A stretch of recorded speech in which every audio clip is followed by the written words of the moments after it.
episode number 23 with Dave Martin. I've known Dave for a long time. He's currently a studio engineer and session bass player at Sweetwater in Fort Wayne, Indiana.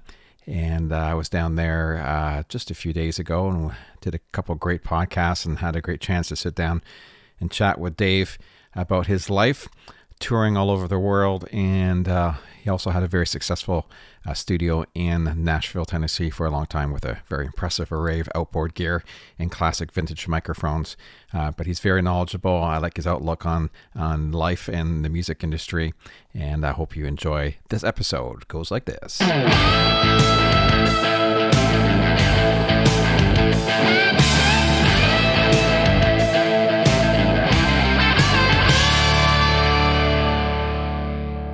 Hey, Dave. Hey, how you doing, Darren? Good, buddy. We're here at Sweetwater with Dave Martin. Awesome bass player, producer, engineer, all-around fine guy. And he's smiling largely now. We met a few years ago when you came up to perform at the Walters Theater. And, that's right. I had a wonderful time, too. Yeah, it was a pleasure. You and your wife, lovely wife, was there. And I've just been following you ever since, and I'm actually really excited to sit down and find out more about where you came from and how you got to where you are right now, which is at Sweetwater. But super talented guy from what I've been following and seeing. So let's go back and figure out what you're all about. Do you know? Probably not. Probably not. But going back, I started playing bass a long time ago. I probably was 12. Yeah. 11 or 12 when I started playing bass. And the way it worked is my dad plays guitar. Yeah. And he's 84 years old now, still plays some guitar. Does he? And has fun doing it. But I think what really had happened is my older brother one time had said, "Oh, I think I'd like to be a bass player." Dad was also an Air Force pilot in the U.S. Air Force, and so he was in Japan a lot. Wow. Flying C-130s back and forth. So he bought, it was actually a Japanese copy of a Hofner Beetle bass. No way.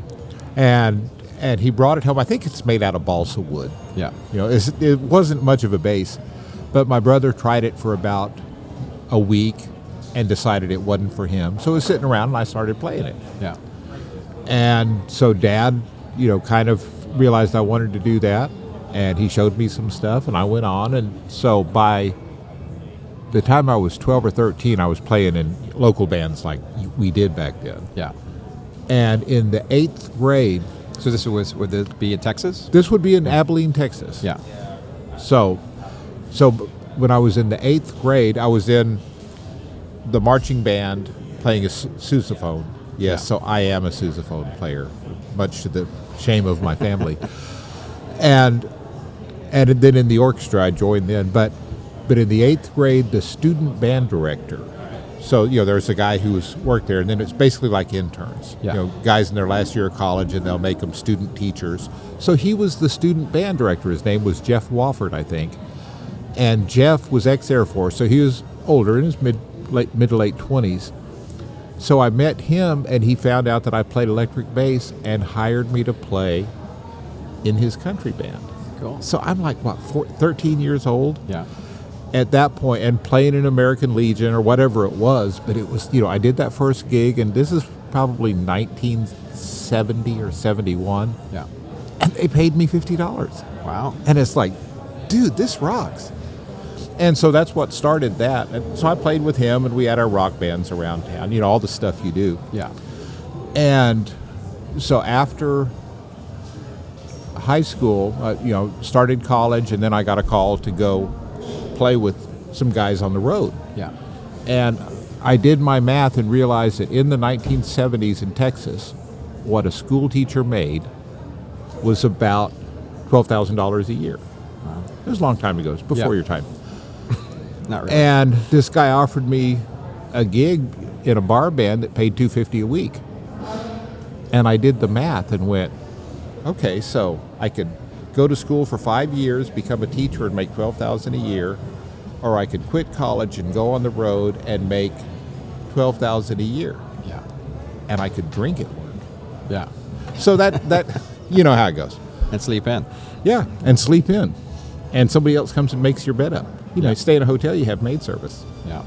So I did that and did the country band for a while. Somebody called me to do a disco band and rock bands. You know, so I kind of started to where whatever they'd call me for, I'll go play. Yeah. You know, and I had reading skills from high school and college. So even then I did the occasional musical thing or a big band where I'm actually reading charts. So you did music in college? Well, I was going to be a music major. Yeah. Until I quit and decided to go be a beer major. That's it, yeah. I majored in beer for a couple of years. Yeah. And so, you know, I had all that, and I was playing around with a bunch of different bands, and eventually, since you've met her, got a call.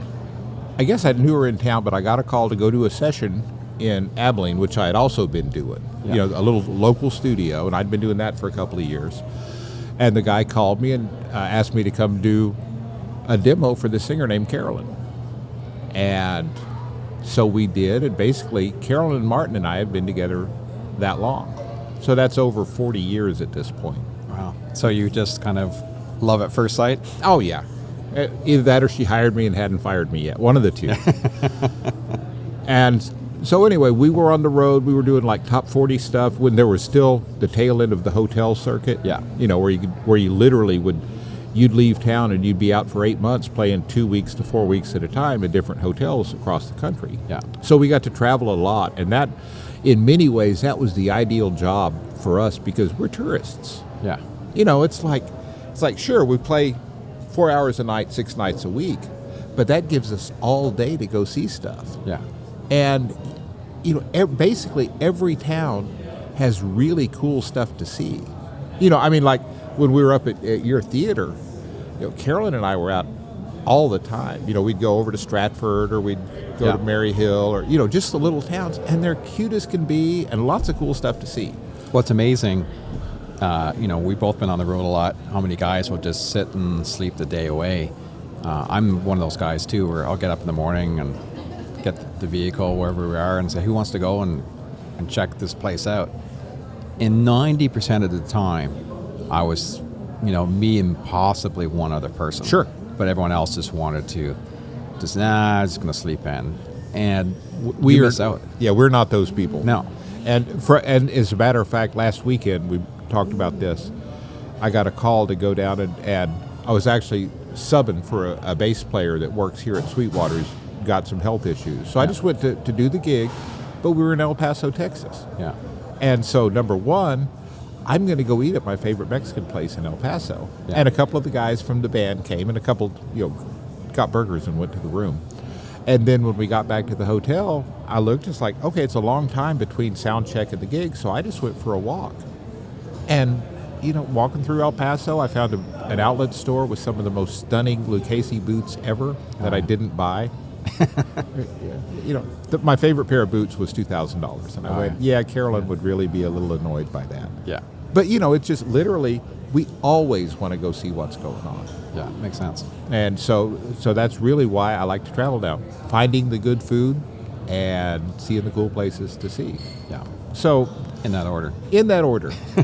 So anyway, after traveling with Carolyn for a while, in 85, well, we got married in 81, but in 85 we decided, I knew I wanted to try doing more session work because I'd been doing that in Texas. Yeah.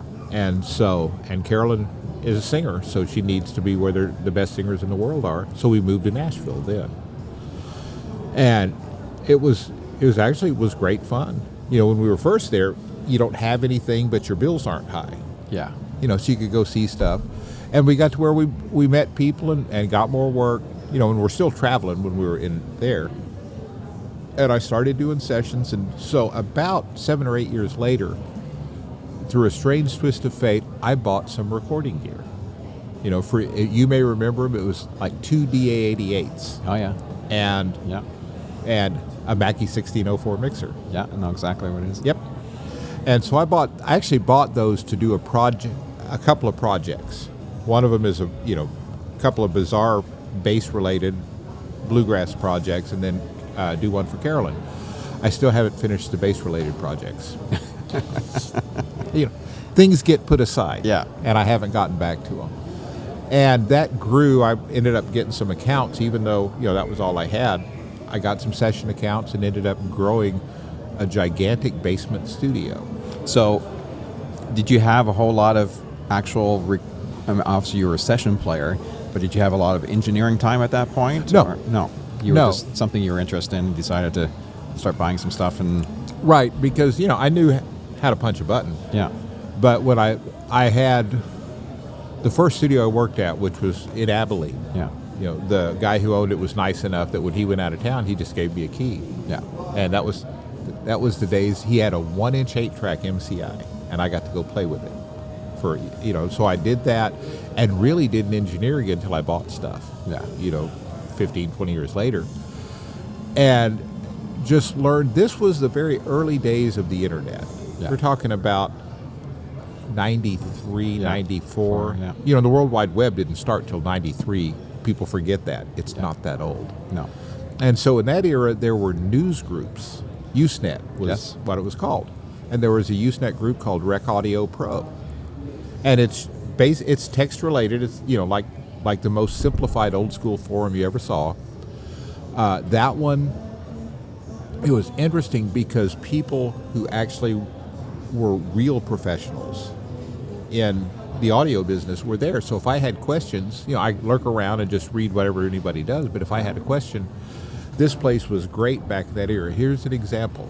Some kid, somebody posted just on this Usenet group, said, so what's the difference? But, what is a parametric EQ? The first person to answer that was Bob Orban.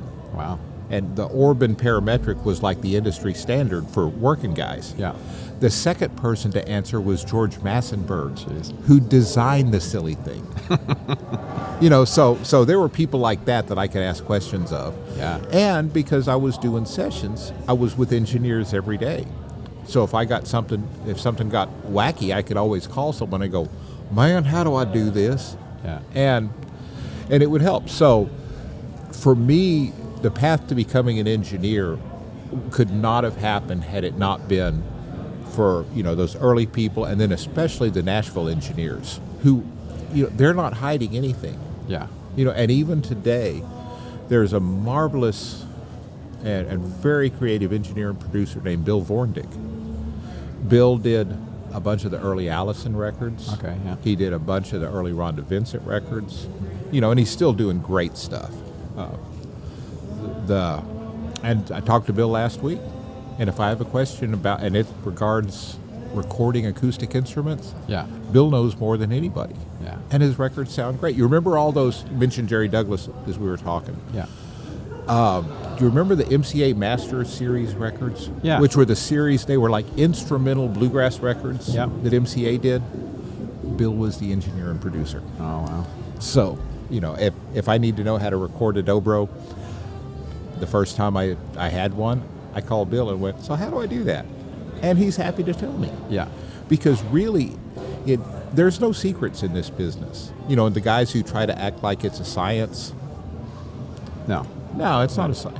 Because if I'm recording, pick an instrument. If I'm recording a grand piano and you record the grand piano, neither of us really matter as long as we don't really screw it up. What's going to make it either a great recording or a bad recording? It's the person playing it. Who's sitting behind the piano? Yeah. Because how many times have you been, with the same piano and it sounds different every single time someone sits absolutely. on it? And it's just a piano. You think, how different could it possibly sound? And, with a drum kit, house kit, or anything. A house kit is the best example I know, because I had a house kit in my studio in Nashville. We hadn't gotten to that. I actually, after building those things and built a giant home studio, and finally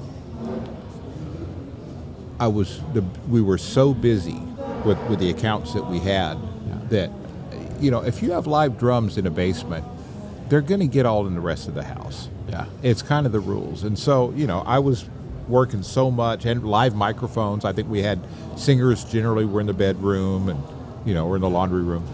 So it was really interfering with Carolyn's life. Yeah. couldn't watch TV, couldn't get on the treadmill, it's because I had live microphones up. So we bought a place outside of Nashville, and I built a 2,000 square foot studio from the ground up, 2-room facility. Yeah. So that I could do that and Carolyn could work, or do stuff at home like people who have homes. Yeah. And I had a house kit, essentially the same one for 15 years. But I used more than one drummer. Yeah. And every drummer that comes in, they sound like, if you have a Tommy Wells, that's going to be a different sound. I think you met Tommy because he was up with Carolyn when we were there. And then you get somebody like Eddie Bayers. It's a completely different sound, and I didn't do anything. Yeah, it's amazing, isn't it? Oh, I love that. Yeah. That's what makes it fun, really. Yeah, and it's great because you don't have to worry about swapping out the kit. You just swap players. You just swap players. Yeah. And if somebody else wants to, bring their own kit out, I was always fine with that. Yeah. Because my role, whether it's as a studio owner or a producer or an engineer, my role is simply to facilitate the vision of the artist. Yeah. And so if he says, I want Chester Thompson to come play drums, and Chester is going to bring his own kit. Cool. I'm happy with it. Yeah. It's how I got to meet Chester. Yeah. And it's going to sound good. Well, yeah. It's Chester Thompson. Yeah. If he's good enough for Phil Collins, he's good enough for this girl that I've recorded with. And so it's all great. I've gotten to learn so much and play with some of the coolest people ever. And so that was kind of where our life was. Carolyn and I were touring, playing Western Swing. Yeah. And when I wasn't there, I would be working in the studio or working around town. And I had an assistant that started with me when I built a new studio. A guy named Mark Hornsby, and he was a very talented assistant, came on then, and after a couple of years he left to go to Florida and opened a studio. A hurricane took his studio away, and he came back to Nashville and went from being my assistant to he was the tenant in my B room and a client. Yeah. And so, it worked great for us. So about 6 years ago, he came to work at Sweetwater as the director of recording. Yeah. So running that facility over there. And when he came up, and the first session he had, he realized, there's no session players in Fort Wayne. Yeah. And he was used to the guys that he worked with at my studio. Yeah. So I was coming up here. I've been coming up here for almost 6 years now to play on records whenever they came up. Yeah. And they ended up, Mark thought quite rightly that a studio like this needs to have an on-call team. And so we actually have at Sweetwater an in-house rhythm section. So, we may do a folk record with somebody like Jonathan Brooke, and then we'll turn around and do something with Rick Nielsen from Cheap Trick, because all of us are used to doing that. Yeah. And so after 2.5 or so years, 3 years of coming up here to play, he'd gotten Don Carr playing guitar and Nick DiVirgilio. He'd gotten a group of guys that were pretty comfortable, and I was the one coming up. And so I was offered a job, and I thought, I've been in Nashville for 31 years. The city's changing. The music business is changing. Yeah. And so I took the gig. We sold the studio and came up here, and I've been working here as a producer and engineer and bass player for the last 2.5 years. That's fantastic. Yeah, it's fun. Yeah, and it's a neat environment. I mean, you don't feel like you're stuck in the studio all the time. You know what I mean? It's you can get out and there's people around and it feels like there's energy here. Right? There is energy here. So have you talked on your podcast about this joint, about this place? A little bit. We didn't touch on it too much. Right. The main thing, it's an online retailer that also has a music store on the property. So what most people don't know, we have over 1,500 employees here. Yeah. Which is why our lunchroom has good food. Yeah. We have a freestanding coffee bar, so you can go get a latte in the middle of your work. And the studio is in that complex. Yeah, I don't have to go outside or anything. You don't have to go outside. And so for us, and since we're at Sweetwater, if a client comes in and thinks, you know what, I'd really love to play on this song. I want to play a Martin D45. Yeah. We can make that happen. Yeah. Let's go get one. There's one handy. Yeah. Or a Gretsch White Falcon if you want that sound. So even though they probably don't look at it this way, we just figure that the rest of the building is a great resource for us. No kidding. Yeah, that's the biggest resource you can have. Yeah, I don't think Chuck would really appreciate me going, oh yeah, that warehouse, yeah, that's just to help the studio out. I guess not. So back in Nashville, when you originally, I just want to jump back there, when you originally got to Nashville for the first time, what was that experience like? Was it kind of daunting, or did you feel like scary would be a really good word. Yeah. And because we knew we wanted to come up, we actually had driven up the way it worked for us. We knew people. We knew a few people in Nashville. Yeah. Just other Texas guys that had moved up there. So we knew a couple, but we decided to make the jump, and we'd had a pretty good. We'd come up in November to just see the place, and go, yeah, I think we could live here. So when we moved, literally everything we owned and our cat was in my van and a trailer. Oh yeah. So it was all with us. And we happened to choose the day that had the record cold since they'd been keeping records. And it was either January 13th and 17 below, or it was January 17th and 13 below. Yeah. But it was the coldest Nashville had ever been. And there was about 9 inches of snow on the ground, and that was the day we got to Nashville. Wow. And if the roads had been clear, I probably would have gone, Atlanta's looking pretty good. and we found a place right down on Music Row, so we were there for a couple of years. And the hardest thing, it's like anything else. If you were all of a sudden, you had to move, like to Newfoundland or somewhere. Yeah. Where you don't know anybody, but you know what to do, you know how to work. Yeah. But you have to find the guys that will hire you to do that. So for us, that was the hardest part. After any time you're in a place, growing up in a place, then you know a bunch of folks. And so all of a sudden we moved to a place where we didn't know anybody and we needed to work. Yeah. So you actually have to get out and meet folks and try to just find because just like here you have a team and you get used to your team, and it's not as if just guys are coming in left, right, and center, in and out. A lot of, especially in Nashville too, you get used to working with the players that you're used to. Yeah. And then you have to try to break in to that set of people. You have to go and the whole thing, it's like I've met a lot of guys from all over the world that want to move to Nashville and become session players or songwriters or whatever it is they want to come and be. And they'll be there for a few months and go, you just can't get work because it's all a clique. It's all about who you know. And they're missing the point. It's not who you know, it's who do you know will do a good job. So it's not that I call somebody because I know them. I call them because I've worked with them and I know that they will do the job I want them to do. Yeah. And so, guitar players would come, they'd call the studio because we were online. They'd call the studio and go, hey, I just moved to Nashville. I'm a guitar player. And my response is, great. Am I going to call them? No. Because I have my, the 4 or 5 guys who are my core guys. If I need a guitar player for a session, I'm going to call him and then work my way down the list. Yeah. But in Nashville, that list is like 30 players long. Yeah. Of guys that are just stupidly good guitar players. And so for some guy that I don't know to call me on the phone and go, hey, I'd like for you to call me, it's like, I can't. Yeah.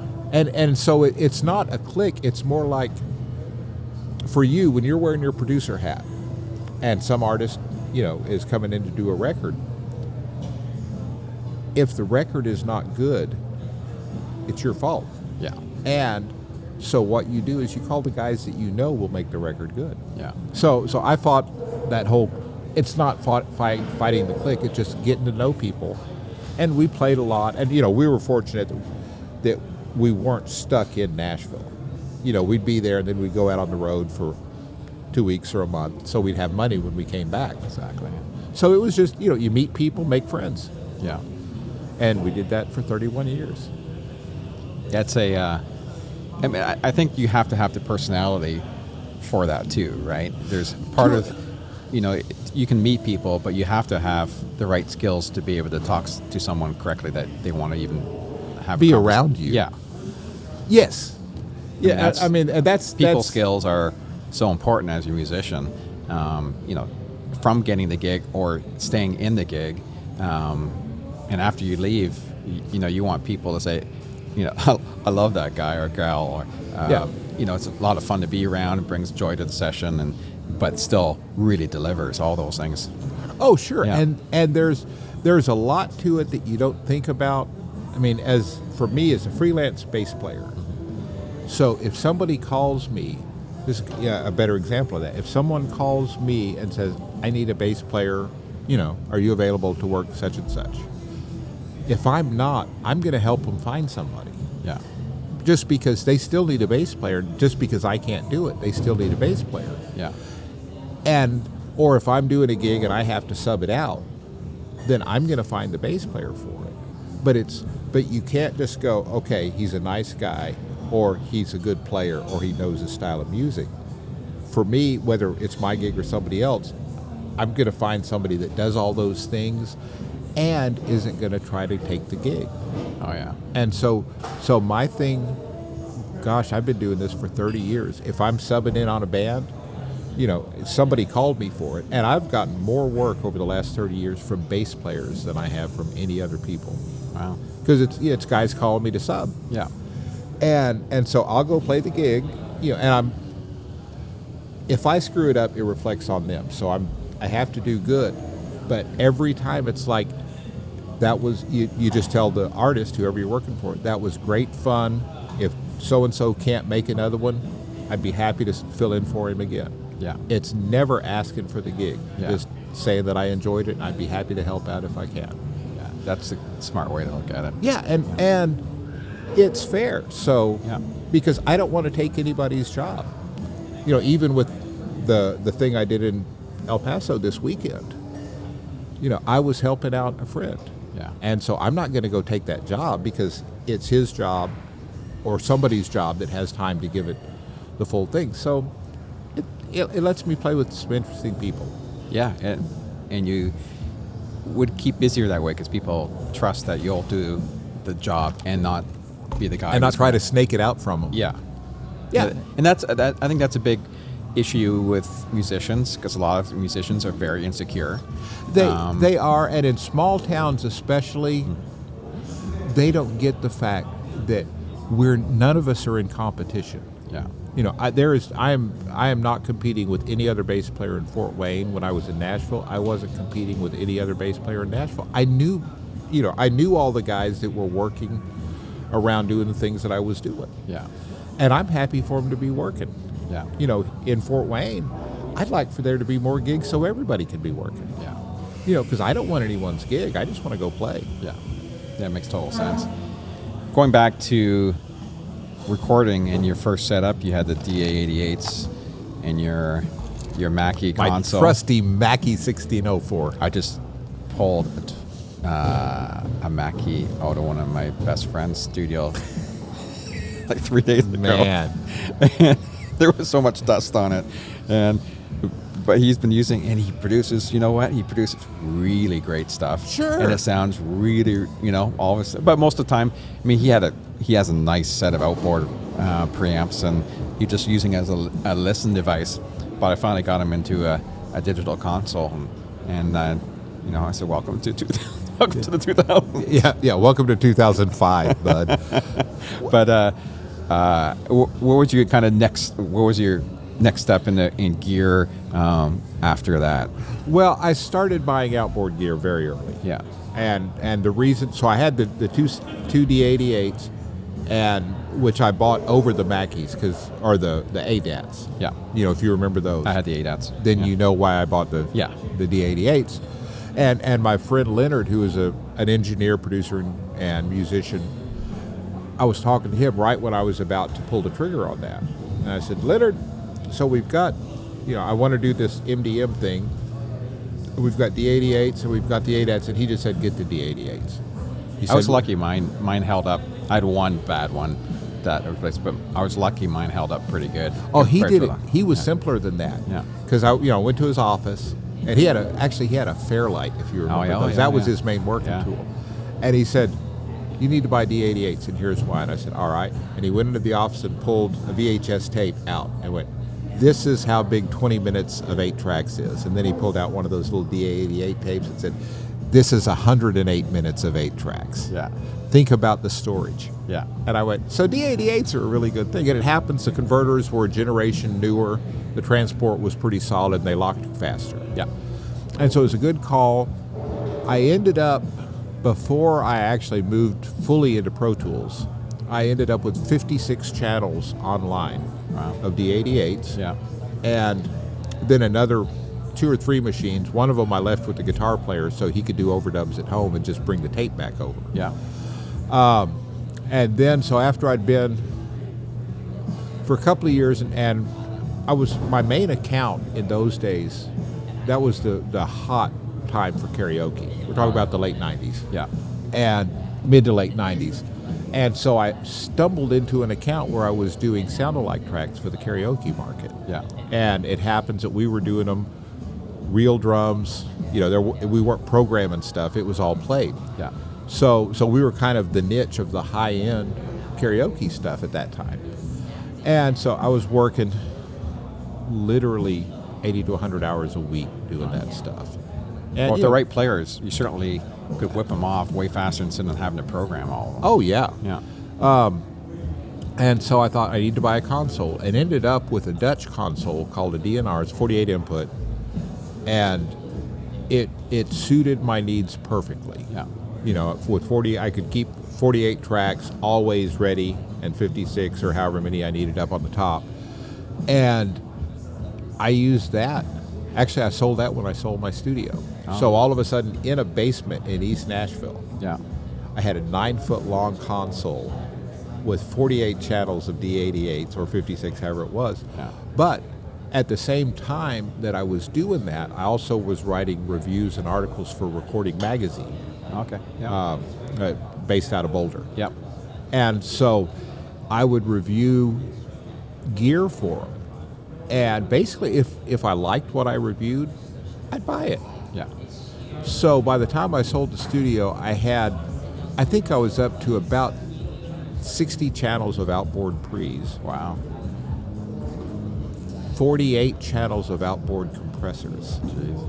and plus all the EQs and stuff. Yeah. You know, and it was generally really good stuff. So Yeah. so I had all that stuff anyway, and so it was just, you know, I was playing with the toys, and working that much, you get to experiment all the time. It's not like, okay, my band's been working on this record for 2 years. You know, I was doing 100 tracks a month from scratch. Yeah. You know, recording usually one at a time because we're trying to get it note for note. Yeah. So, you know, guitar comes in. Hey, I got these new mics. Let's try them on the guitar tonight. Yeah. You know, so I got to play with a whole bunch of gear. Bought the stuff I liked, and it was great. And you have to test them to write a review for them. Absolutely. So, And so for me, and because I was doing 100 tracks a month, you know, I had money to buy gear. yeah. And so I did. And then at some point, that 80 to 100 hours a month was just, you know, it was, the house was a studio. Yeah. And so we bought the property and built the new studio so that Carolyn could have a life of her own. But I was still working that much. Yeah. So it was a chance to really get to play with a bunch of gear every day and not have to start from scratch.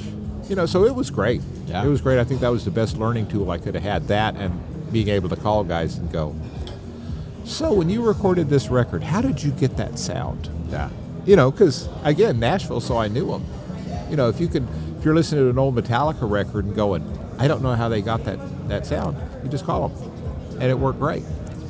So I did that, and I got into Pro Tools. I bought it just really that was my mix-down deck, was Pro Tools. I didn't trust it because I didn't know it. Yeah. And I got into it just before Pro Tools 4 came out. Okay. Yeah. So I've gone from 4 all the way up to whatever they're calling it now. Yeah. And it's gotten better enough that probably 8 or 10 years ago, The D88's got retired. Yeah. And I've been working in, with Pro Tools as my main recording medium. And then it took about 5 years of that before I went, I guess I could mix in the box too, because I was recording to Pro Tools, but I was treating it like a giant tape recorder. Yeah. And then mixing through the console and all the outboard gear. And as it got better, it's really not that Pro Tools didn't work before that, but the expectations of our clients have changed quite a bit in the last 10 years. Yeah. Because it used to be, like when I started working, I've got tape machines, I've got outboard gear, I have a folder for every project that's filled with recall sheets for every piece of outboard gear. Yeah. And so you mix the record and you send it to the client, they go, great, and then a week later they call and go, okay, in this song I need the vocals to be like 3 dB hotter. When you're working with a console, it's like, okay, so it's going to take a half a day to reset, to repatch for your mix and reset everything. And with Pro Tools, it's so ubiquitous now. They don't want to pay for that. No. They just want to go, I need you to do that, and can I get it this afternoon? Yeah. And so you really, for us, the workflow just got simpler if we stayed within the confines of Pro Tools, and you mix it, and when the client does that, you just open the session, turn it down, reprint it, send it off, and it's done. Yeah, I think the kind of in-between stage was doing stems too, right? So did you do that at all? I really didn't. I knew some people that did, but since I was delivering finished product to the client, then I just went ahead and printed the mixes like I wanted. Yeah. I did do stuff when it was the karaoke market. You give them the instrumental track, and then you give them the track where the vocals on one side or whatever. Yeah. Just however it is, so the karaoke guys can hear it. But I didn't do stems, and I did get into a thing for a while where I was treating the console like a summing bus. Yeah. So before I finally, the console was just where the volume knob was. Yeah. So everything in Unity and you just kind of ran everything through it. And I could patch in and do all that. Yeah. I still prefer it, the way I was working in my place. I prefer tracking with the console, just because I could pull up headphone mixes quicker. Yeah. It was just easier to go there. We'll slide up channel 4, and now we can hear the kick drum a little better. Yeah. So that was the way that I approached that.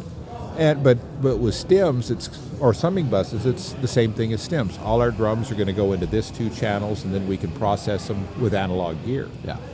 If you want to smash something, then you just plug 1176s into that, and off you go. Yeah. But the plugins really the math has gotten better, and so I'm not as concerned about an objective, what sounds better, a vintage Teletronics LA2A or the one that's in the UAD box. Yeah. Because really, when you sit down to start to mix, you generally know the sound that you want. Yeah. And so you just work with what you have to get that sound. Yeah. And it doesn't matter whether it's outboard, inboard, a plug-in. As long as it does the job, it doesn't detract, it's fine.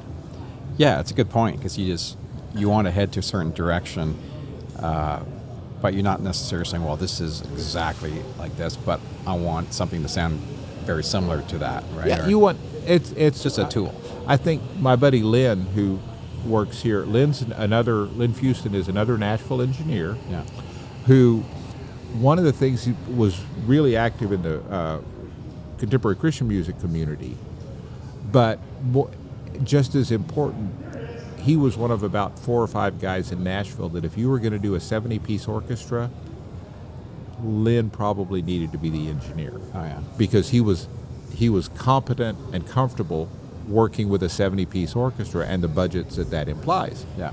So Lynn's up here now, and he's always been interested in doing those kind of comparisons. Yeah. What's the difference between a U67, U87? He'd set them up and try them. And so years ago, he did something called the Mic Pre CD, Yeah. which is around and is probably still available online, where he really got about 60 different microphone preamps and figured out a way to bring one microphone into all of these preamps, maybe 5 at a time, and record them all.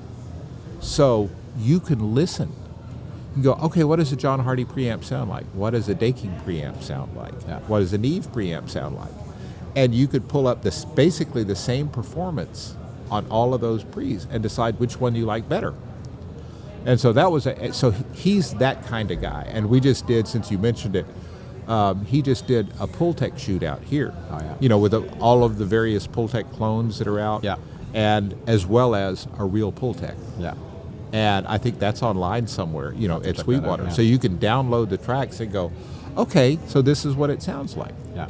And both of those, he did it with microphones. He's done you know, that's kind of what Lynn loves to. That's his hobby, one of his hobbies. Yeah.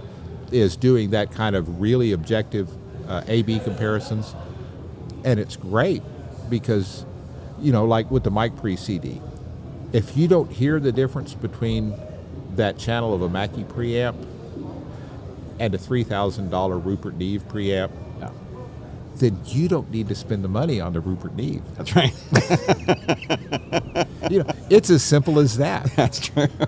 You know, and that's not objectively good or bad. It's just saying, put your money where you can hear your difference. Yeah.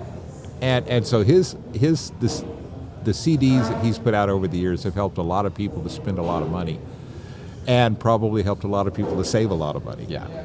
You know, because I was lucky in that, number one, I was in a town where you could rent vintage gear, and I was in a position where I could try all the new stuff before it came out. Yeah. And so I could play with it and decide whether I liked it or not. But if you live, you know, like where you live, then there's not a store you can go get that. You know. No. And I was talking to Mitch about this, and music stores have really changed. What I was saying is that 15, 20 years ago, I used to be able to go into a music store and there'd be a fair amount of recording equipment in a regular store. They'd have a few recording consoles, at least where I was. And there'd be a mix of some low end, some mid, and maybe they'd have one nice higher end piece. At least you had a chance to put your hands on it, right? Sure. Now, you go into most music stores, you get to a certain level and it stops. There's no more equipment above, you know, this. So you don't get to have your chance to put your hands on something. And sometimes that's all it takes. You just want to sit and see what that feels like, or have a chance to. Lots of times I remember being able to just take home gear whenever I wanted to go to the store. Yeah, I need to if try you're that a out. good customer. If you're a customer, yeah. And before I came here, there was a store that I dealt with in Nashville for 30 years. Yeah. And, you know, I spent a ton of money with them over the years. But because of that and the relationship I had with the owner, I could go in and go, yeah, I want to try this box. And my agreement with them was, if I tried it, you know, if they gave me a box to try and I bought it, it was going to be from them. Yeah. You know, because that was at the and point. They knew that, yeah. That was at the point that we did have. That we did have the internet, so you could go, you know, go down to your local store and try something, and then you go, hey, let's look online and see what we can buy it for, and I never did that. Yeah. You know, it's because partly it's, you know, I know I'm at Sweetwater and we're a large online retailer, but I've always been a fan of local music stores. Yeah. You know, and that's kind of throughout this building. You know, it happens that this is my local music store now. Yeah. For me now, when I go in, I just find there's nothing I want to try. There's nothing, you know, worthwhile. It's like there's nothing in there that's good enough that I actually want to take home. But before there used to be. And maybe it's just because my standards are different, or maybe but I don't think there's as much available. So for someone like me, and growing up in Nashville, or spending so much time in Nashville, would have been great, because you do have a lot of choices there, but it's just hard to get your hands on some without just having to bite the bullet. So you do rely a lot on, you know, those mic preamp shootouts, and absolutely, and you know the videos like Mitch does here, and all those things. You really rely heavy on that stuff. Yeah, I mean, if you're not in a recording center, Yeah. if you're in LA, you can get a microphone. Yeah. If you're in Nashville or New York, you can get a microphone to try. If you're in Bright, Ontario, Yeah. not so much. No, you get some things, but not. You have some friends and studios around you could grab from if someone has this, but and it's not like you're in Nashville. No, and then what a lot of people go is, we have forums. I'll go look on Gear Sluts and see what they say about that. That's the worst place. Oh, and I was one of the first 20 members at were Gear you? Sluts. Yeah, because Jules, who started, Jules Standen, was an acquaintance, and we'd met at AES shows and stuff. So I was there pretty early. Yeah. But, filtering signal to noise on any forum now is just really scary. Yeah. And so rather than go post something like that at a public place, I'll call somebody. Yeah. And so the goal is to have somebody that you could call that you trust. Yeah. And for me, it was all people that I'd worked with before. So we had a personal relationship. So if you're a guy that's wanting to start building a studio, hopefully there's somebody in your neighborhood, within driving distance that you've worked in their studios. And so if that's the most experienced person then lean on them. Yeah. Help them out whenever you can, and then use them as a source of information. Yeah. It's important because you need that trust from people to know what to do and shoot off ideas and. Yeah, because there's a zillion ways to do anything. Exactly. Yeah. And so, for me mostly, if you don't, as an engineer, your first goal is like, the Hippocratic Oath. First, do no harm. Yeah. And once you get past that, like I said earlier, you're facilitating an artist's vision. Yeah. And so if the artist is happy, I'm happy. Yeah. And this is something that's an ongoing thing when I'm working with clients here at Sweetwater. I'll tell them that what they're paying me to give them my best advice based on the years that I've been doing this. I mean, that's my job. Yeah. If they don't choose to take my advice, my feelings aren't at all hurt. Yeah. Because it's not my record. Right. It's their record, so I'm there to make them happy. And like I say, if they go, yeah, I heard what you said, let's not do that. Okay. But because I've told them, I've fulfilled my duty, and now let's make the record that makes them happy. Yeah, makes perfect sense. And sometimes they'll end up saying, I want you to do this, and I think, that is really wacky. Yeah. And then I do it and go, okay, that's really cool. I'm going to keep that in my back pocket for the next time I want something really wacky. Yeah. So, it's all learning. Every day is a learning experience. Today, we did the first tracking session for the first half of a Young Man's album. Mm-hmm. Had a great time doing it. Yeah. And some stuff that I wouldn't have thought of. I'm working with really good players, the rhythm section here. Mm-hmm. And so they'll come up with an idea and you just go, sure, let's try that. Yeah. And then sometimes we try that and go, yeah, let's not do that. Yeah. But that's the same thing. You got to try it. Yeah. In Nashville, all the session guys will offer opinions. And you can take them or you can not. And nobody gets their feelings hurt about that because we're all after the same goal. Yeah. Make the song sound great. Yeah, and as a great producer, that's what you do. You hire the right guys for the right job, and you don't expect them to come in and you tell them everything to play. You hire the guys so you don't have to tell them everything to play. Right.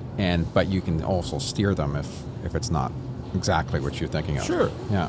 And that's kind of that's the idea, is we're just trying to, we're working together, and this is our common goal. Yeah. And so it's fun, it's really social, because I'm hanging with guys that I know and I like to hang with. Yeah. So, that was true in Nashville, it's true up here. Yeah. And then at the end of the day we go, man, that was good work. I'm happy with that. And then we all get, from the Sweetwater coffee shop, a latte. Yeah, that's fantastic. And Carolyn just dropped it. I didn't even know it was her until she was walking away and said, oh, there she is. Yeah, we're actually we're rehearsing for our prog rock ukulele cruise that we're doing in February. That sounds amazing. That's wacky, is Yeah. what it is. And building the tracks, just if you're a prog fan, then you know there's layers and layers and layers of stuff. Yeah. And then trying to get those layers and layers of stuff on ukuleles only. Wow. It's pretty interesting. I'm looking forward to hearing what the record's going to be like. Yeah. Because we're finishing a record now that may or may not be ready in time for the cruise. Yeah. But we have another record to sell. Yeah. You know, if you're doing something like old King Crimson or Genesis or one of the songs Carolyn's singing, because Carolyn's in the band. Yeah. So you've heard her singing Patsy Cline songs. Yeah. On the first ukulele record, she's doing a Zeppelin song. Wow. On the new ukulele record, she's doing a couple. One of them, do you remember the Emerson, Lake and Palmer song? It's called Carnival Number 9. Yeah, I think I know that one. But it's the one that starts with, "Welcome back, my friends, to the show that never ends." Yeah, yeah. So for the people who only know Carolyn as singing Patsy Cline songs or Western swing songs, it's like, holy cow, where did that come from? Yeah. So we have a great time doing it. So the studios here are pretty impressive. They are. What was it like jumping from your studio that you've been sitting in for a long time to the facilities here? The biggest thing is, and this is going to sound weird because you've seen our studios here, the biggest thing is there's less gear here than I had. Oh, yeah. You know, well, partly we have a ton of microphones, but the microphones generally are mics that we sell. Yeah. And probably a third to a half of mine were vintage microphones. Yeah. And, you know, so it's the new ones work great, but it's kind of like when you go for your comfort level, you go for what you know. Yeah. And so the weirdest thing was learning what's here that does the jobs that I need to do. Yeah.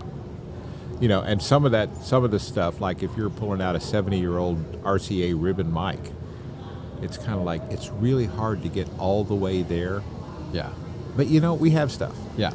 There's still great equipment being made. Yeah. And so that's part of the fun of it. So do you miss a lot of that gear, or if you just moved on from it? No. I mean, there's times when you just think, man, I'd love to have a pair of KM84s, you know, the old Neumann small diaphragms, or a bunch of my old tube mics, or the ribbons. But I have that, truthfully, from the studio viewpoint. And, you know, it's a studio I built to my own specifications from the ground up. Yeah. So the two things that I miss in that I wish we had here, I had probably the best sounding Leslie cabinet I've ever heard. Oh, yeah. So to go with the Hammond organ. Yeah. And that was spectacular. The other thing I miss are my books. Because the way my studio was built, there were about 7,000 volumes. You know, probably 4,000 in the main tracking room, filled one whole wall. Yeah. You know, it was a write-off because they're diffusers. Yeah. And, you know, and in the ISOs, there were shelves that were filled with books. I miss my books because those are the ones, you know, that you go, you know, it'd be fun to read. Yeah, it's there, you know, or reread. Yeah. Or if you're telling somebody a story and you think, yeah, there's a fact that I want to get, you know, and it's out of a Stephen Jay Gould book. Mm-hmm. And I don't have that book anymore. Oh, yeah. I know where it is on the shelves in that studio. Yeah. But, you know, so I used to use that just as a refresher. I could go and grab the book and read it. And not having my books is probably the weirdest thing about not being in my studio anymore. Yeah. You know, the rest of it, it's gear. You know, I just like recording talented people. Yeah. And we'll record them however they need to be recorded. So what's your favorite piece of gear here now? What's your... You know, it's probably either the Manley Reference Gold is a great mic, and Telefunken's U47. Yeah. Because I had U47s in my room, and the Telefunken sounds great. Yeah. You know, I'm happy to have it. These SM7s that you have, that we're talking in today, they're also our go-to male vocal rock mic. Yeah, they're a great mic. You know, for somebody who's going to be whether it's a screamer, yeah, you know, someone who's doing like a metal thing, we'll pull out an SM7. Yeah. I actually have one in the ISO today for today's singer, who's really more of a contemporary country guy. Yeah. Because he sounds great on it. Yeah. You know, but those two, I love the Reference Gold because I found out, I play upright too. Well, you know that. Yeah. And I've had a setup that I use for playing upright for 8 or 10 years now, which involved both a U47 and a vintage ribbon mic. And so I was working one day, and if I'm in a hurry at home, I would just usually use 47. And I was in a hurry one day here and needed to cut a bass track. U47 was in use in another room. Oh, yeah. So I went, okay, I'll try this Manley. And it was good. Yeah. So I've kind of moved over to where the Manley is my go-to upright bass mic now. Yeah. Which I've never heard anybody else using one for that purpose. Yeah. But for my bass and the way I like the bass to sound, it's okay, we're good. Now, in plug-in land, do you have any favorites you're working with now? For reverbs, I've been playing and loving the Altiverb for a long time. Yeah, me too. Because you end up finding a room that sounds great. I just did a classical guitar record with a guy it's going to be a stunning record. And we just decided, let's put some ambience on it, and nothing worked like the Altiverb. Yeah. And so that's everything for a real room ambience. So that's great. And their plates are good. Yeah. So that for plug-ins, the Ozone stuff is pretty darned amazing. I'm not deep enough into that yet. Yeah. But, that's some of the guys here who work with Ozone all the time. They'll pull stuff out. They'll pull up an Ozone plug-in and do things that I'm like, wow, how did you do that? And how do it know? It's got to turn knobs. Yeah, and so I think if there's two that knock me out every time I plug them in, sometimes obviously nothing works 100% of the time. No. But those things are great for what they do. For regular EQs, this is probably going back to what we were saying earlier. I'm not nearly as concerned about, whether I'm using a UAD version of an 1073. I'm not as concerned with that because I'm using them as a tool, to either remove a frequency or enhance a frequency. And if I can do that, then I don't care which one I use. Yeah. If I'm working fast or doing a big project, I like to be able to pull up something that I can see what it's doing. Yeah. If I'm after something that's a little different, then one of the Neve 1073 plugins will work great because it's got a thing. Yeah. The UADs are great for that. Yeah. So I just downloaded their new 40L plugin, and it was interesting because studio I used to work at 40. I don't have one in my studio, but it sounds pretty good. Yeah. It feels like a plugin I used to use all the time. Gosh, years ago was or a patch on the 40L was a buck ram, and it was just this patch I'd like to put on the snare. And I haven't used it in years. And it's like the first thing I went to is I got to find that patch. And it's like, as soon as it took me back, it's like having some type of food that you haven't had for years and it takes you back, or smelling something. It was just that sound. It was like, oh my God, it just took me back like 20 years. It was fantastic. Oh, that's fun. Yeah. Yeah. And so I, I'll be, this is another one of those things because we're who we are. Mm-hmm. And we have a lot of people, like the reps will come in who sell stuff. Yeah.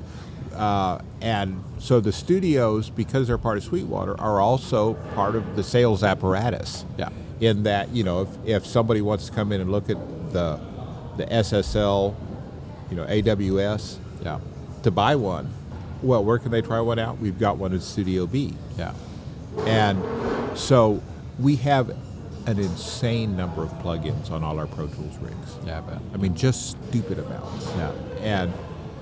And that's fine because we can play with them. But it's really interesting. There are 4 of us that work in the studio that are engineers. Yeah. The 4 of us have different approaches to all that. So my favorites are not anybody else's, and vice versa.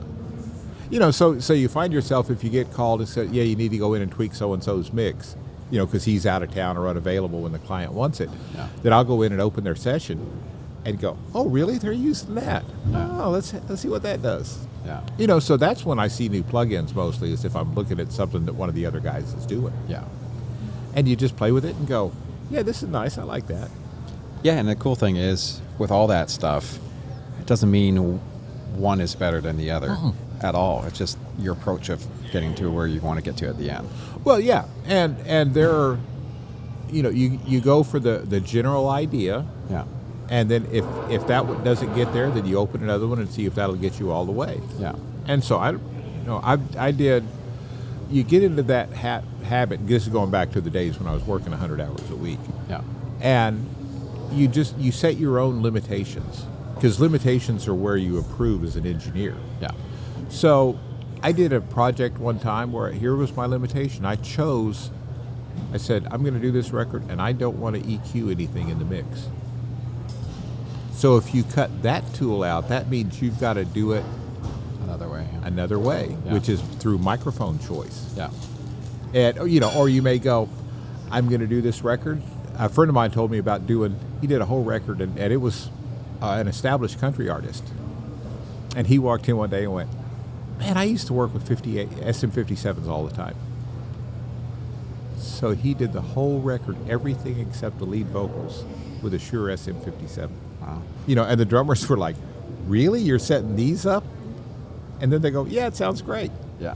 So, you just experiment. Sometimes I'll decide I'm not going to EQ anything tracking. That's actually common for me. Yeah, me too.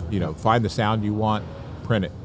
And if you need to do, the more you can do before you start mixing, the less you have to mix. Yeah. So if you get good quality going to tape, then you're 3/4 of the way there. Yeah, I feel the same way. I'd like to get the source just as clean and as possible, a little compression or a little, choose the right mic pre and have the right player. Yep. And giving you the right tone, then you should be golden. Well, sure, and it's so much of it is just if you have choose the right tool to start with. Yeah. And it makes everything easy. A good example for today's record, as a session guy, I mean, when I was moving from studio to studio and working for a bunch of different clients, my non-cartridge rig, I'd carry 6 basses in. Yeah. And use the bass that's appropriate for the session. Yeah. And I still, generally have 4 or 5 out here. Yeah. But, it's like the record I'm doing today. I knew what the sound was he was going for, and so you go, I want this precision that has these strings on it. Yeah. And since I've chosen that, I expect that when I mix the record, I won't do anything to the bass. Yeah. Because I got the sound right going in. Yeah. And actually, I'm not engineering on this right now because I'm playing. Yeah. So Bobby, one of our other engineers, has been doing a great job on the tracking side. And he could mix it too, but since I'm the producer, I'll do it. Yeah. So it's fun. Excellent. Well, it's I know you've taken a bunch of your time. You got a rehearsal to get to and all that great stuff.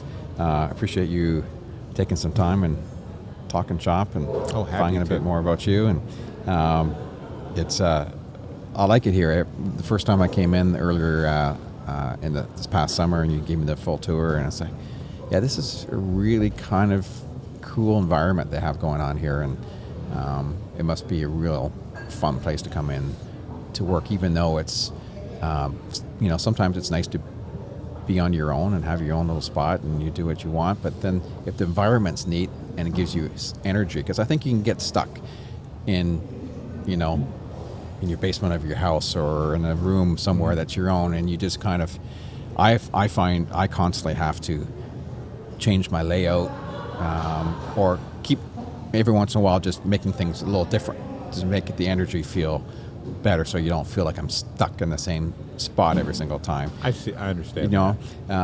But I feel here you kind of get that environment from the people. It feels like there's just energy here. You do, and remember we have 3 rooms. Yeah.